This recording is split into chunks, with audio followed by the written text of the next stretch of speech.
This great Hollywood director started his career directing a pre-James Bond Pierce Brosnan in Nomads, and then again in the stylish remake of the Thomas Crown Affair.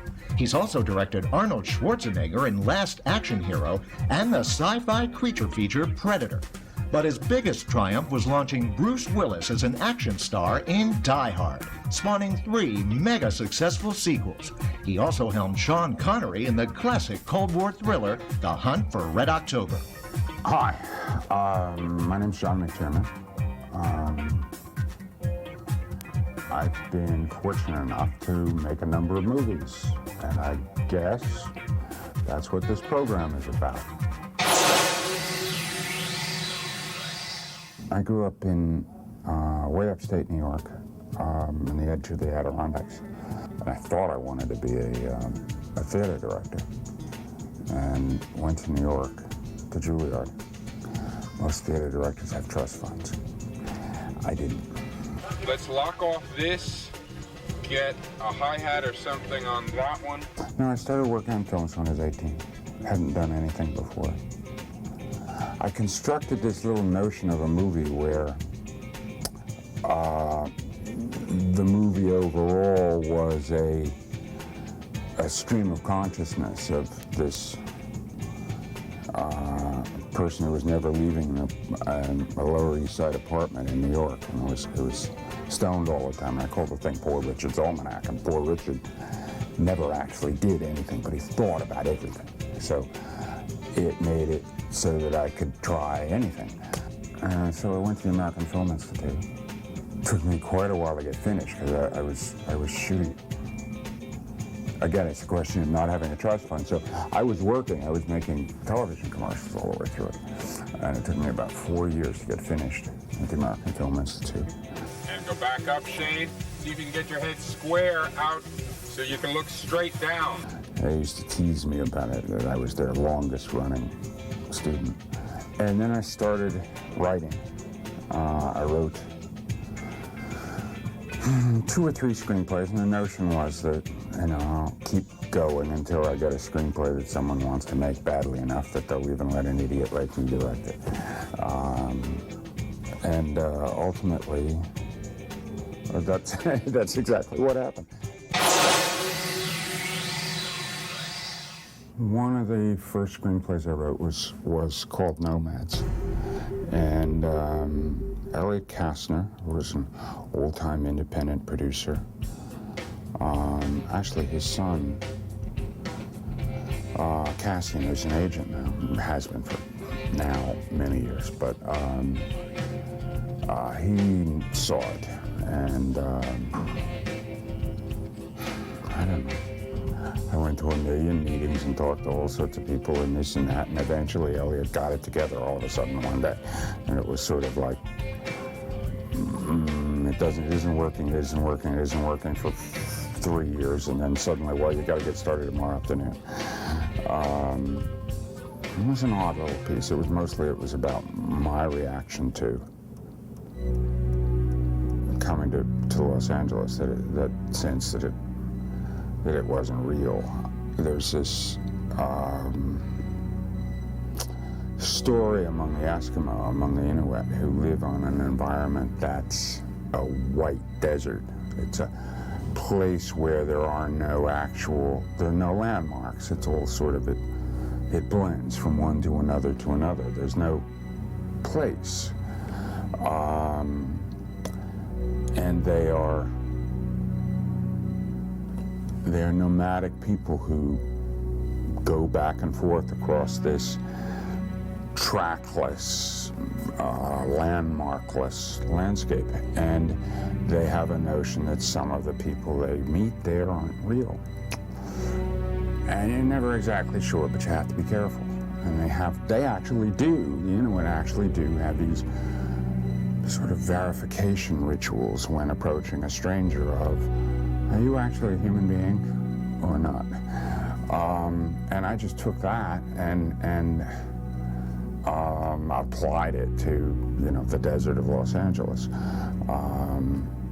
That some unknown percentage of them out there that you will of the 500,000 people you'll drive by or meet or pass or somehow interact with in any given day, a certain percentage of them aren't people. And that if you become involved with them, they'll lead you to your destruction. Action!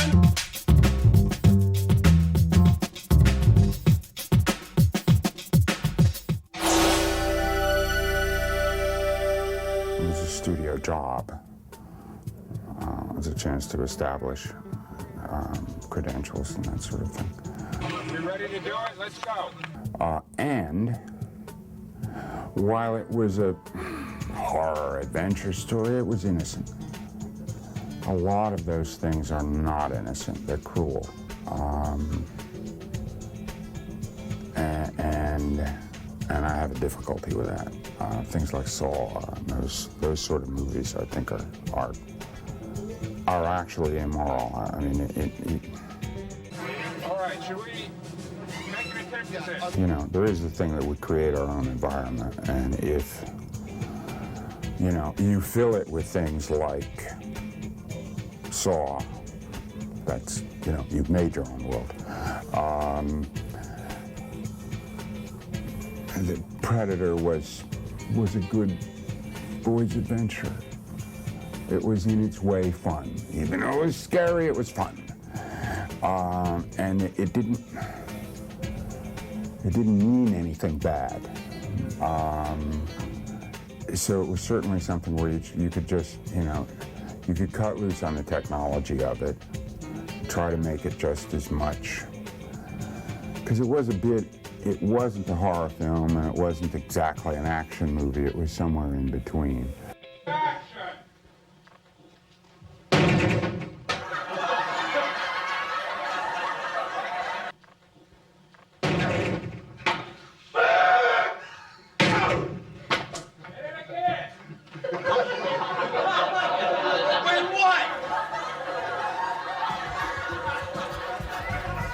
Joel Silver and Larry Gordon came to me with it because I'd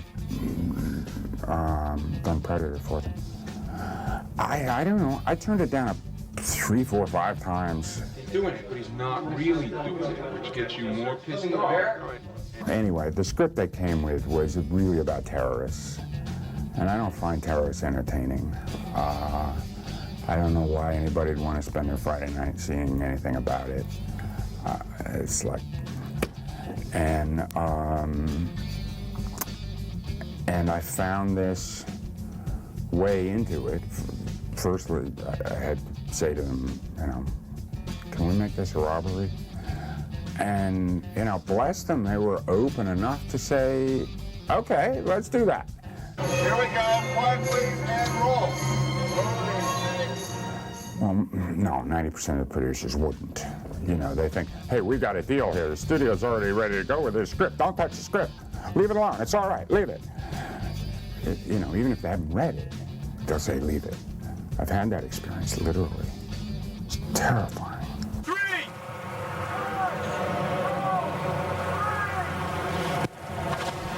But no, these guys had the balls to say, all right, let's change it. And so we shifted it into, it's a robbery. Because you can enjoy, you know, even a bad robber everybody likes.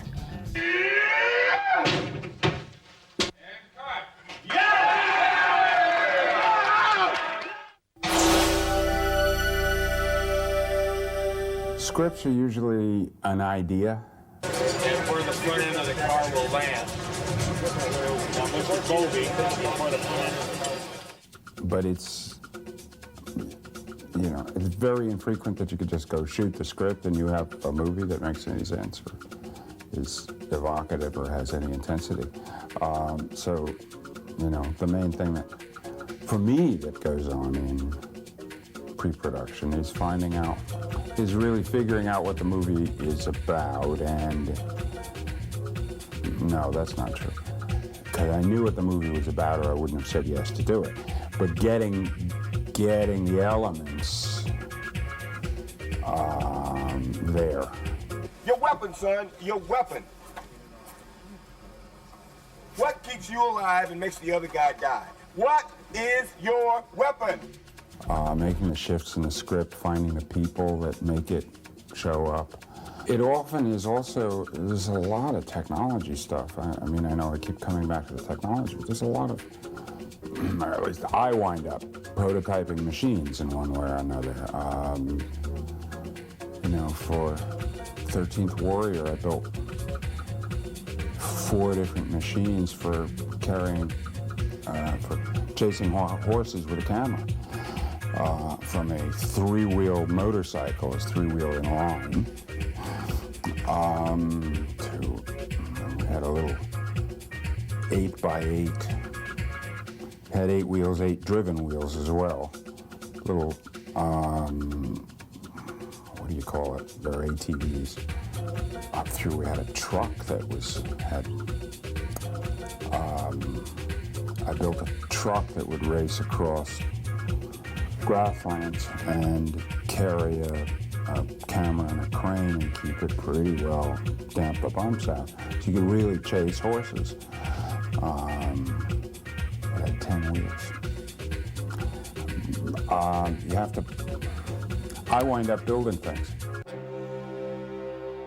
Medicine Man, we had to, we rigged an entire piece of real jungle with, we plumbed the terrain so that we could have it go on and off. Just turn the rain on, shoot, turn the rain off instantly. We also had an enormous number of rigs way up in the trees that had to be pre-built, but we also had to train a crew to go and work in the trees. So wind up with, you know, somebody getting killed. So we had, I don't know, about 12, 14 of us who got all the safety training to work at 100 feet high on branches of trees. And it was all about the safety lines and being insane about never doing anything without having, you know, if you have to disconnect this one, that one must be in first. And we even would put in, you know, a double safety, which is somebody has to ascertain that that's in before you can disconnect. So that you're not going to wind up, you know, 12 hours into a day with an assistant cameraman who's exhausted, or a second assistant cameraman who's exhausted, and makes a mistake, and suddenly you got a dead crewman on the ground. We worked for 3 weeks at 120 feet. He had to go through the training. I've got pictures of him sound asleep 120 feet in the air. Well, he was, you know, he didn't want to go back to his, he didn't want to go all the way down and back to his trailer or whatever. So he just stretched out, he's in the crotch of a tree somewhere, and he went to sleep. But he knew, and the AD knew, that his safety line was attached. And yeah, he had to go through the training too. The main problem that we all had was that when you're standing on a branch for an extended amount of time, your legs go into spasm at night. So we were all having terrible spasms at night until one of the doctors figured out that we just needed to all eat bananas, just like monkeys, and it solved the problem.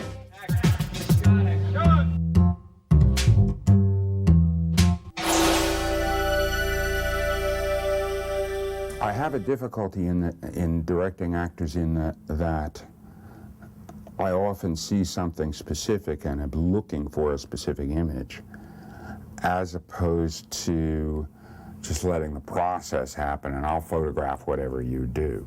Bring her in here so she looks like a crazy person. Okay. You know, like very dangerous. Okay. She shows up out of the woods here, and she's like being out in the boonies too long. Okay. All right, perfect.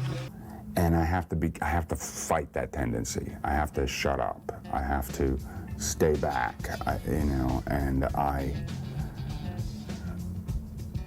try very hard to let the actor discover, and I got better at it, particularly with, you know, the more professional actors I'd work with. Once you find out that you're working with an actor who's coming up with stuff, who's really putting out ideas and images and energy, then I have no difficulty with it. I can just back off, and what I try to do is create an environment where he can work. I protect him, if you will. I feed him. I act as a mirror for him. If I understand what he's trying to do, I can tell him, okay, you got 75, 80% of that. If you may want to try a little more in that X, Y, or Z direction or something. And that works pretty well, but it handicaps me in that I have a terrible time with unprofessional actors.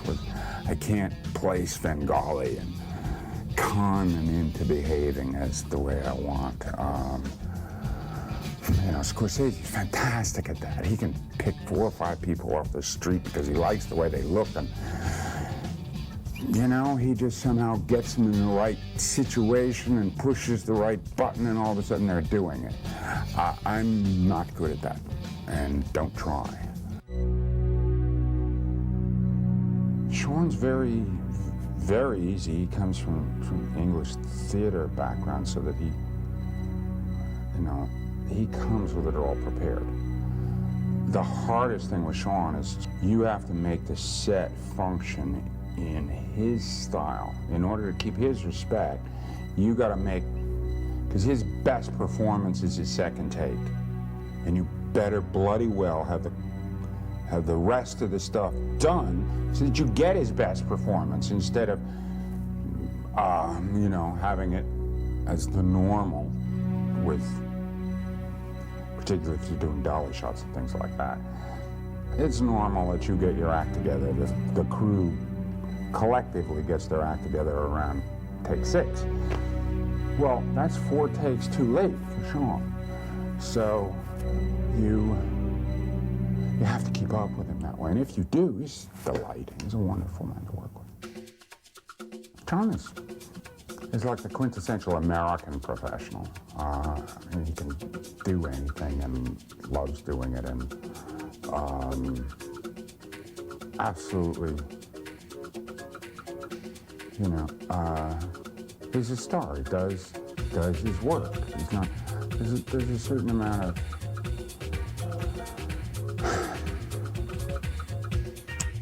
you know, the popular mythology that goes with stars is that they're often, I don't know, crazy people that some goofy thing happened to, or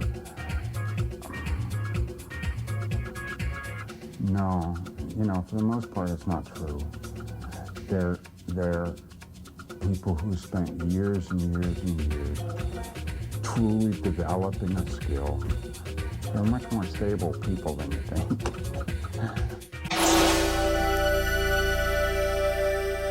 No, there's a lot of discussion about who the woman should be. And the studio suggested, and a number of people suggested, people who were women who were known as tough asses. And I kept saying to them, you know,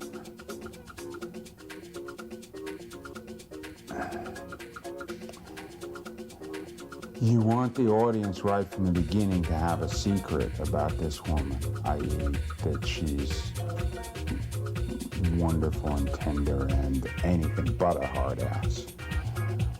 And you can't act that. That is who the person has to be, and what you do is you put the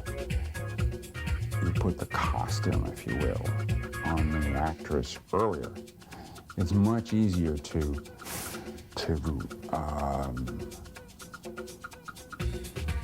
convince the audience that Renee Russo is one really tough lady than it is to convince them that, say, Angelina Jolie is just the sweetest girl in the world. She may actually be, I don't know her. But in terms of public perception,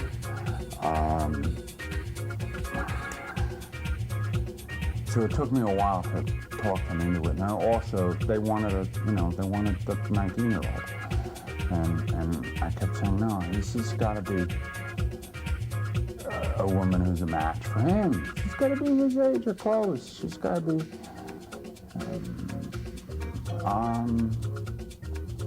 But the story is about two people who have given up on, who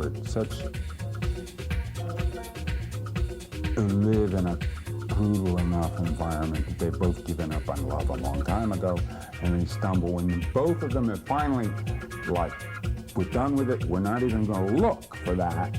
They stumble on each other. Well, that you know, you can't have the beautiful, gorgeous little 21-year-old. She has to be an actual woman to him. So it took me a little while to convince them to go with Renee. Bang something! Son of a bitch, I grabbed the buzz exactly the bush. Arnold has no ego about, he's such a splendid actor that no one can tell him anything. Arnold's ego is so far beyond the regular, we regular mortals. I mean, he really should be president. He'd be good at it. He'd listen. It doesn't bother him when somebody says, could you try the line this way? He's fine. He takes the information and does it, goes with it. There's no silly ego stuff that way at all. No. He's just too far much too big a man for that.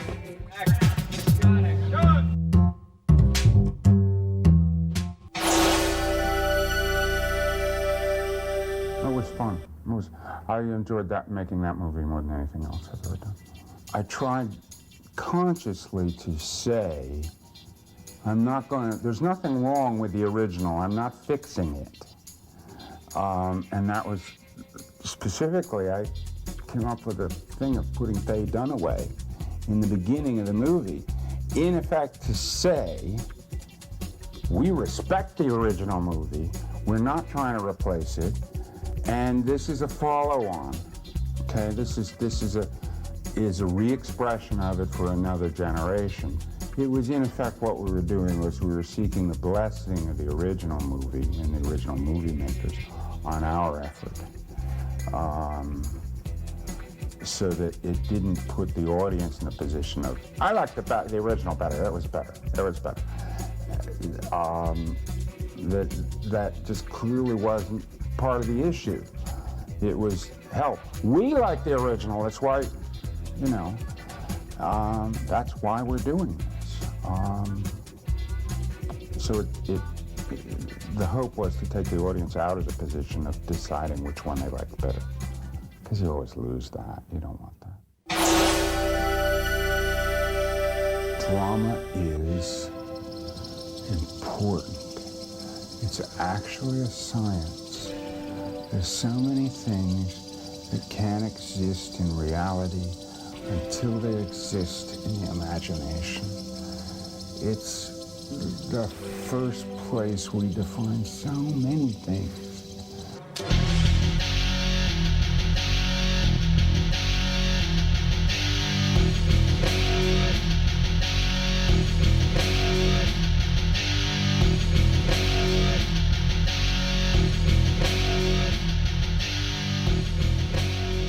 I know there's some gray in my hair, but I don't really want to, I'm not ready to pack it in yet. I'd like to continue working.